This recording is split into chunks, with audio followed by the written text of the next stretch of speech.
I've been in business for so long and I didn't need my resume for a long time because, I was constantly getting referrals and everything just led to one another. No one was asking for my resume.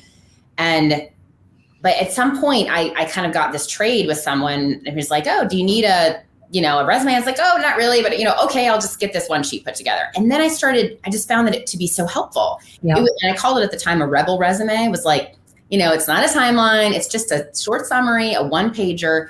And I found that every time I would meet someone, my follow-up, I would just throw it in, right? I would just put it at the end, or at the end of the email. And then I also used it as a perfect upcycling messenger for my one page or a landing page I created, right? Mm-hmm. So it was just this base. And so what it's really constructed of is a one page professionally designed piece, and my Korak Design is my partner. They're amazing. And you've got your picture, you've got your bio, you have your pitch, you have your outcomes, you have your testimonials, and you have your contact info. Mm-hmm. And this is like what I call it is a 9-second scan of who you are and why I can't live without you, right?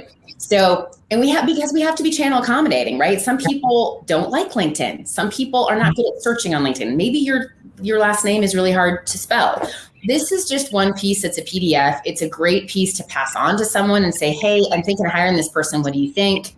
Should we bring them onto our company? I work with a lot of consultants who are, say, 3 to 5 years in. They're done with DIY. They need that one piece just to accommodate some of their colleagues who are potentially less social media savvy.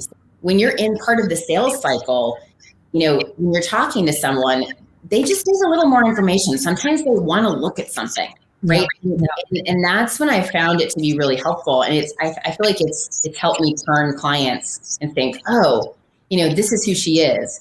It's a chance for me to get personal too. It's much less desperate than a resume. I also have a lot of executives, kind of corporate people who are looking to move maybe up the ladder or across the ladder. And they don't want to get into their resume yet, but they want to say, hey, I'd like to join a board. I'd like to be on a panel. Yeah. Here's my speaker sheet, one sheet. Here's who I am. So that's where it's very handy.